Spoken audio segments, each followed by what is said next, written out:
हाय everyone, welcome back. Next week आपका BPS PO का prelims है। सो ये वीडियो उससे रिगार्डिंग है कि लास्ट मिनट क्या प्रिपरेशन स्ट्रैटेजी रहनी चाहिए आपकी, क्या क्या चीज़ आपको करनी है, क्या क्या चीज़ आपको छोड़नी है। Okay, so let's begin. इस टाइम आपको सिर्फ दो चीज़ पे फोकस करना है, ठीक है। पहला हो गया आपका रिवीजन, सेकंड हो गया आपका मॉक टेस्ट। रिवीजन में भी इस टाइम जनरल अवेयरनेस को पूरा छोड़ दीजिए, just focus on English, content, reasoning, ठीक है। मॉक टेस्ट में क्या करना है, प्रिफरेबली प्रीवियस क्वेश्चन लगाने हैं, all sets, last 3 to 4 years के एटलीस्ट। और क्योंकि एग्जाम में नॉर्मलाइजेशन होता है और हो सकता है एक सेट जो है वो टफ आया हो, एक सेट ईजी आया हो, सो आपको दोनों ही करना है। एटलीस्ट एग्जाम में आइडिया है कि किस टाइप के क्वेश्चन आते हैं, ठीक है। अब बात करते हैं मार्क्स की। तो 100 क्वेश्चन होते हैं, 35 क्वांट, 35 रीजनिंग, 30 क्वेश्चन इंग्लिश के। ईच क्वेश्चन कैरीज 1 मार्क और इसमें नेगेटिव मार्किंग होती है। सो सब्जेक्ट्स की बात करें तो सबसे पहले आता है क्वांट। क्वांट में क्या क्या टॉपिक्स करके जाना है आपको, सबसे पहले करना है मिसिंग नंबर सीरीज़ या रॉन्ग नंबर सीरीज़। इसमें 5 क्वेश्चन तो आते ही आते हैं, और अगर आपकी इसमें बहुत अच्छी रही तो 10 क्वेश्चन भी आ जाएंगे, क्योंकि ईजी होता है तो आराम से आपको ये 10 मार्क्स फेच कर सकता है। सेकंड आता है आपका सिंप्लीफिकेशन। सिंप्लीफिकेशन भी ईजी होता है, 5 to 10 क्वेश्चन आप इसमें भी एक्सपेक्ट कर सकते हैं। देन आता है आपका डीआई और पाई चार्ट।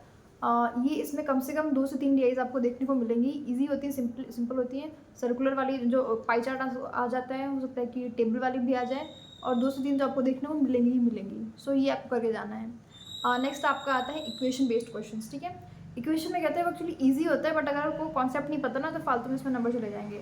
सो उसको कॉन्सेप्ट क्लियर करने के लिए एक्चुअली यूट्यूब पे एक सर पढ़ाते हैं, उनका नाम bankers point tension Saini sir करके हैं। सो जस्ट जाइएगा यूट्यूब पे, उस पर टाइप करिएगा bankers point equation based question Anshul sir करके।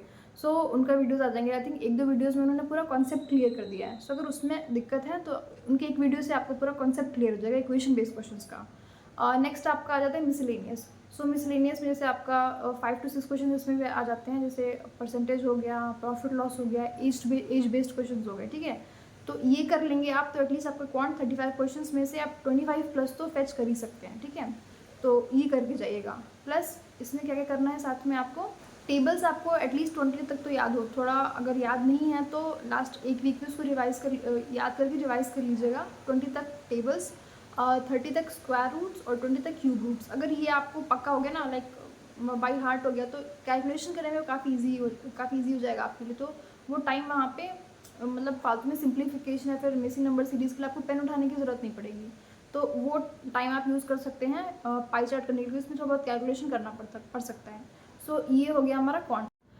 नेक्स्ट सेक्शन है हमारा इंग्लिश का, जिसमें 30 क्वेश्चन आते हैं। सबसे पहले आता है आपका पैसेजेस में भी आपको 2 से 3 पैसेजेस देखने को मिलेंगे। इसको करने की ट्रिक है कि आपको पहले क्वेश्चंस रीड करना है, देन पैसेज पे आना है। और विद प्रैक्टिस यू रियलाइज़ कि जैसे मान लीजिए सेकंड क्वेश्चन है तो वो यूजुअली फर्स्ट पैरा के एंड में या फिर सेकंड पैरा के बिगिनिंग में ऐसे देखने को मिलेगा। वो हर केस में नहीं होता, बट यूजुअली अगर आप प्रैक्टिस करेंगे तो आप रियलाइज़ करेंगे। तो आराम से इसमें आप 10 to 15 मार्क्स फेच करने की कोशिश करिएगा। नेक्स्ट आता है हमारा arrange the sentences. Arrange the sentences में 5 to 6 सेंटेंसेस होंगे, A to E या A to F करके। तो वो जम्बल्ड फॉर्म में होंगे, उसको आपको अरेंज करना होगा। नेक्स्ट आता है हमारा स्पॉट द एरर। इसमें भी 5 क्वेश्चंस आपको मिलेंगे। सेंटेंस दिया होगा एक 4 पार्ट्स में, उसमें पूछा है कि A पार्ट में एरर है, B में एरर है या कोई एरर नहीं है। सो ये करके जाना है आपको। नेक्स्ट आता है हमारा फिलअप्स। तो फिलअप में जैसे 2 ब्लैंक्स होंगे, 4 ऑप्शन हैं उसमें कि कौन सा वर्ड उसमें फिट बैठ रहा है, तो वो फिलअप्स करके जाना है आपको। और नेक्स्ट आता है हमारा रिप्लेस द वर्ड्स। और जैसे एक वर्ड दिया होगा बोल्ड या हाईलाइटेड करके, तो उसको ऑप्शंस में रिप्लेस करना होगा। और कोई कोई ऐसा होगा कि मतलब उसमें रिप्लेसमेंट की ज़रूरत नहीं है। सो ऐसे क्वेश्चंस भी आएंगे। तो इसमें आपको 30 क्वेश्चंस में आप आराम से 25 कर सकते हैं, अगर आप थोड़ा ध्यान दें। क्योंकि इंग्लिश ना क्वांट और रीजनिंग के मुकाबले में कहूँगी थोड़ा सा ईजी होता है, क्योंकि उसमें बहुत कैलकुलेशन की ज़रूरत नहीं होती है। अगर आप थोड़ा सा प्रैक्टिस करें तो आराम से आप मैथ्स और रीजनिंग के मुकाबले उसमें आराम से मार्क्स फेच कर सकते हैं, ठीक है।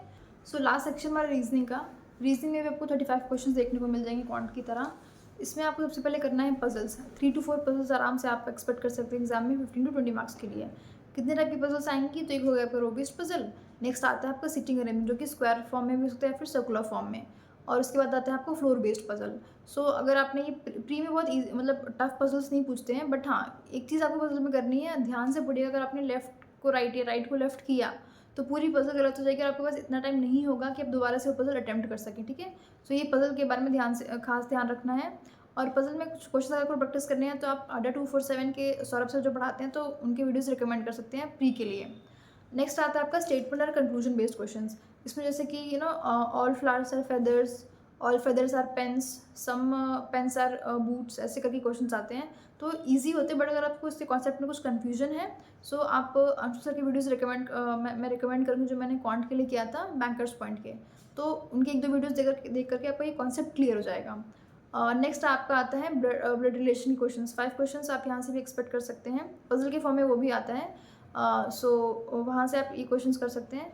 नेक्स्ट आपका आ जाएगा जैसे मिसलेनियस। तो मिसलेनियस में जैसे एज बेस्ड क्वेश्चंस हो गए, अल्फान्यूमेरिक सीरीज़ हो गई, इसमें थोड़ा सा लेफ्ट राइट का ध्यान देना पड़ेगा। सो यहाँ अगर इतने टॉपिक्स अगर आपने कर लिए तो पजल आपका रीजनिंग क्लियर हो जाएगा। एटलीस्ट आप 25+ क्वेश्चंस यहाँ से भी आप उतने मार्क्स फेच कर सकते हैं। अब अगर बात कर लें कट ऑफ की, तो 2023 में गई थी आपका 54.25, 22 में था 49.75, 21 में था 50 और 2020 में था 58। सो ऑन एन एवरेज अगर आप मान के चले तो 50 to 60 के बीच में कट ऑफ रहता है। बट अगर आपको कट ऑफ क्लियर करना है तो कम से कम आपको 75+ क्वेश्चन करेक्ट करके आना ही आना है, तब तो कहीं जाकर कटा करके वो कट ऑफ आपका क्लियर हो पाएगा। और इसके लिए आपको तीनों में ही क्वांट, इंग्लिश, रीजनिंग, तीनों में 25+ क्वेश्चन आपको सही करके आना है, तब तो आप एक्सपेक्ट कर सकते हैं कि हाँ प्री क्लियर होगा। अच्छा, IBPS में एक और चीज़ है कि इसमें सेक्शनल कट ऑफ भी होती है। मान लीजिए कि ओवरऑल कट ऑफ आया है 55, आपने सोच के 58, well and so good. But अगर रीजनिंग में कट ऑफ क्लियर नहीं हुआ सो ओवरऑल कट ऑफ से कोई फर्क नहीं पड़ता है, आपका प्री क्लियर नहीं होगा। सो इसमें थोड़ा ध्यान रखिएगा, सेक्शन कट ऑफ भी क्लियर हो जाए, साथ में ओवरऑल कट ऑफ भी क्लियर हो जाए। और मॉक टेस्ट साथ में लगाइए, प्रेफर करिए कि ऑनलाइन अटैम्प्ट करिए टाइमर के साथ, गाइडली टेक्स्ट बुक जो भी है। बट प्लीज़ अब तक आप जो भी सोर्सेस फॉलो करते हैं उसी को फॉलो करिए, स्टिक करिए, उस पर चेंज मत करिए। So revise and relax. Okay, all the best.